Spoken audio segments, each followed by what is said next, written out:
Hi guys, it's Emily from Novelle Novels and welcome to today's video. This is that if you like this genre, try this classic. And obviously, being Victober, they are all Victorian classics. Although I think one might be a little bit off, but I'm not entirely sure. Only one. That's pretty good for me, but this book that I've included, you'll understand why when I get to it. So I thought that I am loving all the Victober videos. I thought I wanted to do a few more this year. So obviously you've got one coming up where I show you my Victorian collections of the sort of different editions and stuff. But today's one is a recommendations one. But you can either use at the end of this month, at some point this month, or you can use it for next Victober. But they are classics that I absolutely love, and some of them are classics that I necessarily have read and didn't love, but I think other people would love. So I don't want this video to be too long because I want to just enjoy talking about the books that I love the most. And a few of the books that are going to come up you're going to predict. Let's see how many of you can predict which books I'm going to be talking about. I'd love to know that down below actually. Are there any of the classics that I talk about regularly that you know will be included in this video? If you want to let me know down below before you actually watch the rest, let me know. I'd love to know. So, obviously, can't do Victorian videos without certain recommendations. So the first genre is, if you like historical fiction, try these. The first one is The Tale of Two Cities by Charles Dickens. I read this ages ago and I thought it was actually quite good. It's actually one of his shortest books. It's only about 206 pages. But Katie talked about it last year because last year one of the prompts for Victober was to read a historical fiction. And this does talk about a different era. I'm not entirely sure very much about what he's talking about. I've got this copy. I've got a very old edition. And this is set sort of in the war times. And literally is the Tale of Two Cities. It's a specially selected adventure classic. So it's a classic from around the world. And I think it's set in France actually, which is quite different. And there's two cities in France. It is a very interesting book. I did like it. It's not my favourite historical fiction, but it is good. Like I said, if you want a Dickens book that's not too long, then this will be where you go to next. Obviously, can't do a recommendations video without talking about my favourite Victorian classic of all time, Wuthering Heights. This is not my biggest edition and not my best edition, but it's one of my Wuthering Heights. It's my Dudal Wordsworth Classic Edition, and it's got a great one for the Moors.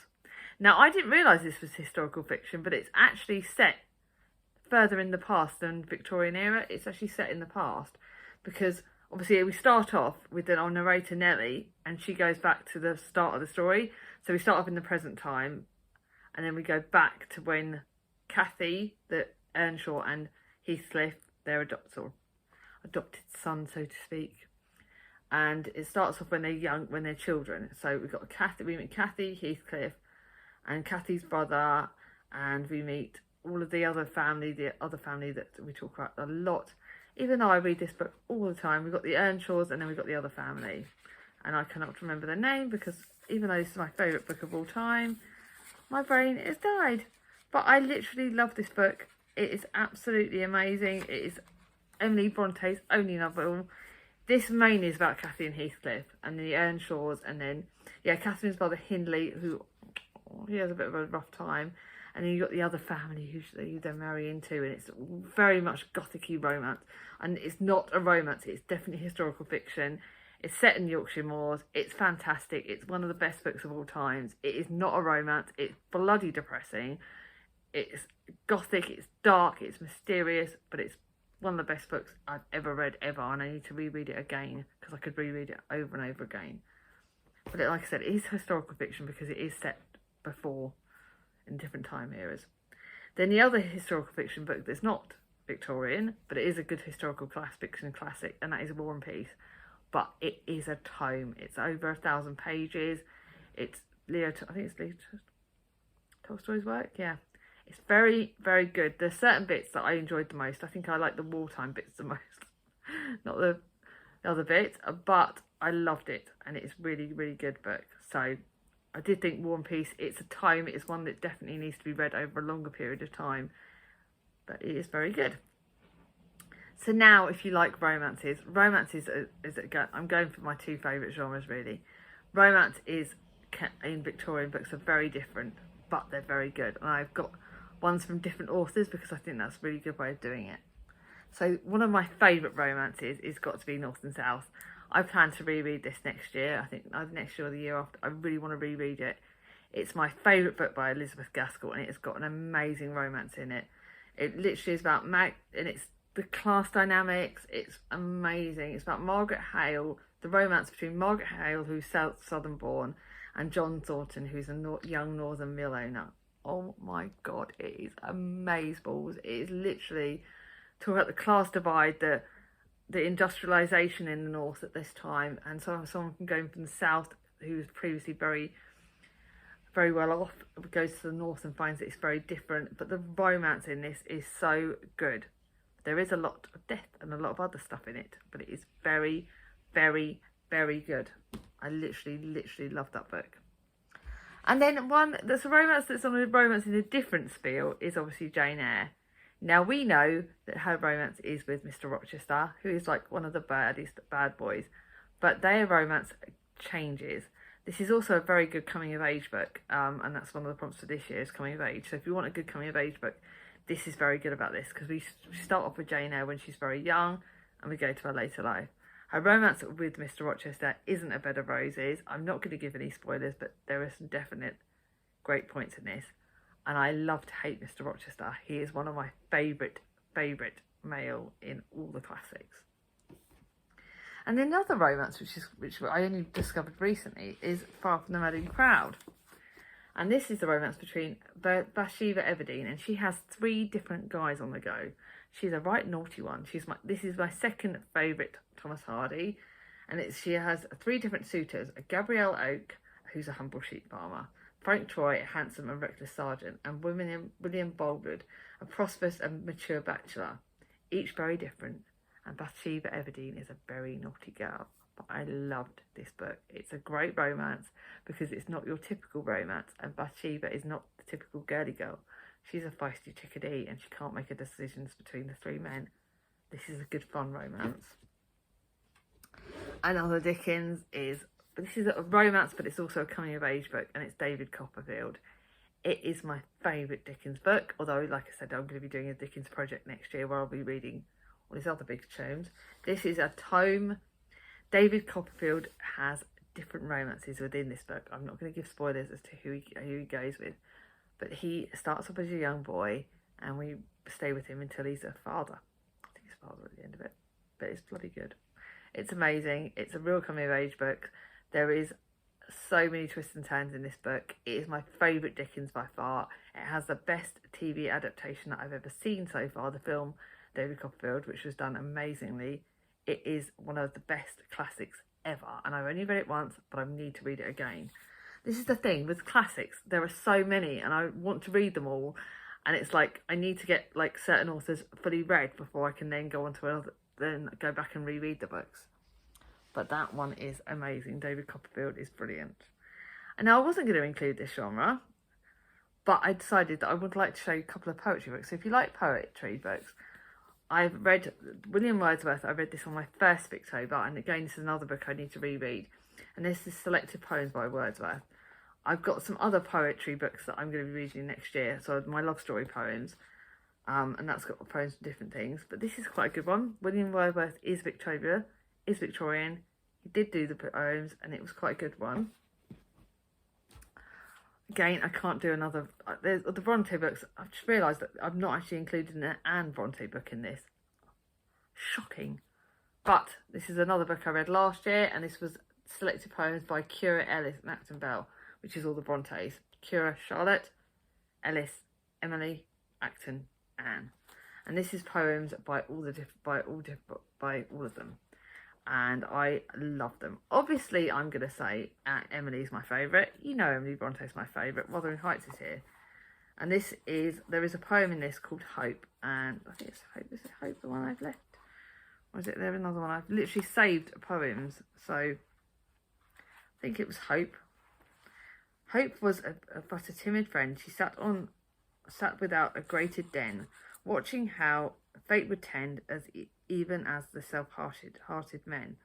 She was cruel in her fear, though bars though the bar's one dreary day. I looked out to see her there, and she turned her face away. This is just like 2 verses of it, and loved it. Love poems. Love poetry, and need to read more poetry because I used to write it, believe it or not, but I haven't for a while. Now, if you like mystery/thrillers, now I would actually say one of the best ones that I've not included in this because I don't know if it's really a mystery, but I think it's very good in this sort of era is the infamous The Picture of Dorian Gray. I think that's like a mystery thriller. It's one that I definitely recommend. It's one of Oscar Wilde's best plays, and I absolutely loved it. But I think that's like a mystery thriller, but I wasn't 100% sure, so I didn't bring it down and include it.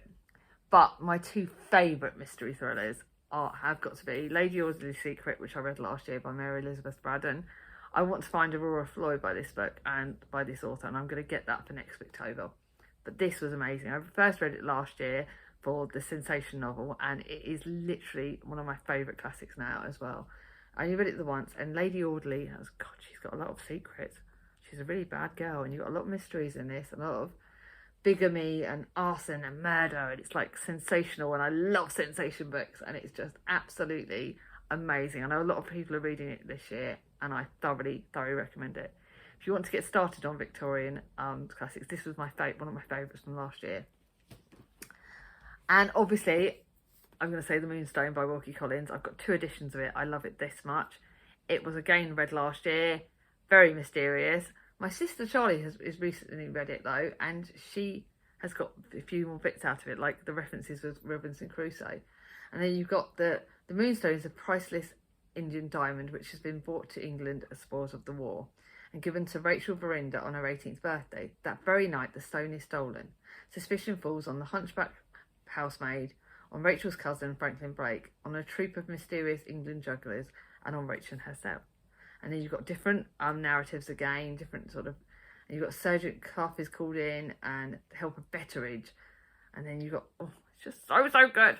I'm reading The Woman in White at the moment, and I think that's another one. I can't formally say it's a recommendation because I've not finished it, but I would say that's another very good mystery. And another mystery, I've got another couple of ones that I think are very good and mystery/thrillers, and that is The Hand of the Baskervilles by Sherlock Holmes. I've not got my edition of it. I think that Hand of Baskervilles is my favourite of Sherlock Holmes's books. There is the Scarlet Letter or something, the Scarlet one, something or another. That's also quite good, but I don't know. I did like The Hand of the Baskervilles, and you've obviously got the good old Dracula, the mystery thriller. Not for me, but I think it's going to be good for other people. And then we've got some 3 children's books. The Secret Garden, I don't think is technically Victorian, but I bloody loved it. It's by Frances Hodgson Burnett. It's one of my favourite children's books ever. It's a great classic. Frances Hodgson Burnett is amazing, and this is just, if you don't know The Secret Garden, who the hell are you or what are you doing here? The Secret Garden had loads of DVDs on it. I've got the DVDs down there. Mia's actually got some of her own ones upstairs. And it's obviously about the posh girl who goes from India, whose parents die in India, and then she gets brought to, I think it's like Yorkshire or England, and she finds a secret garden, and she's got the gardener, who's Dickon, who I loved, and then you've got the invalid cousin Colin, and it's about finding the garden. It's outdoors, it's amazing, it just is the best. And I believe this is The Little Princess was actually a Victorian one. And again, about the little girl who is the princess. And so when Sarah Crewe's father is made bankrupt, Sarah is reduced from enormous wealth to terrible poverty. And this is one of the best classics ever. I loved it. Little Fauntleroy is another one. But this is just brilliant. Absolutely fantastic. Great classic. Great middle grade. The middle grade people, they found some amazing ones. And last but not least, could not do a video without Black Beauty. This is definitely Victorian classic. It's about Black Beauty, who's the horse. It will break your heart, but it will mend it all over again. It is this will also be another one of my beautiful, beautiful favourites from Victorian literature. It's just amazing. I think I need to find another Victorian classic to read this winter, but I do need a few more Victorian middle grade books, but this was amazing. Black Beauty is handsome, sweet-tempered colt with a strong spirit. When his owners are forced to sell him, Black Beauty goes from a life of comfort and kindness to one of hard labour and cruelty. Black Beauty soon learns how unpredictable life can be with a man as his master. Very, very good.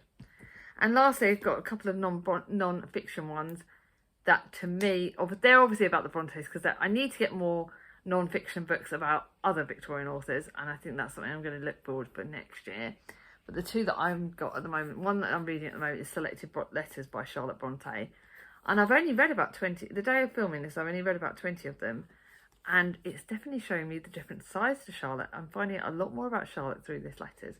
And this is an Oxford World Classics edition. It's beautiful, it's amazing. And I think this is probably, you can also recommend The Brontes by Juliet Barker. That's a very good one, and that talks about all of the Brontes. And that you also get stuff about Branwell, and that I found out a lot more about, but that is a tome, it's massive. So this one is very good because it's not too long, but you really are finding out a lot about Charlotte Bronte. Now this is the one that's definitely classed as non-Victorian. It is a classic because it was actually written by Elizabeth Gaskell, who was actually one of Charlotte Bronte's best friends. Now, the only thing with this is that it does take a very prejudiced opinion of Charlotte Bronte. It does not show Charlotte's naughty sides. It just shows Charlotte in the best ways, because obviously as her best friend, she thinks very highly. One of the things I've learnt about reading by both these is actually that the connections between Charlotte Bronte and a lot of our other Victorian authors is quite good. And I think that's one of the things I would say going forward, reading this and that, is that you do find out stuff about the other authors and their connections and how there was actually a real community back then. William Makepeace Thackeray is very much included in all of these because he actually had a bit of a disagreement with Elizabeth Gaskell, but there was quite a few sensations going back then, so that's quite interesting. Anyway, guys, I hope you find this video helpful. If there's any Victorian classics that you would like to recommend to me, let me know down below. I always love hearing recommendations about books, especially the classics. I know that there's quite a few authors that I need to try. I would like to look. I'm going to look for some Conrad books for next year. There's definitely some authors I need to try and get on with, because it's all too easy to go with our favourite ones like the Brontes, the Dickens, the Hardy. I'm now starting on George Eliot. They're the ones that are most known about, but I'd like to find more so much popular authors, so I'd like to try that. But I hope this video helps you all. If you like it, give it a thumbs up. If you're new to my channel and not subscribed yet, ring on my ding-a-ling, and I'll see you all soon. Bye bye.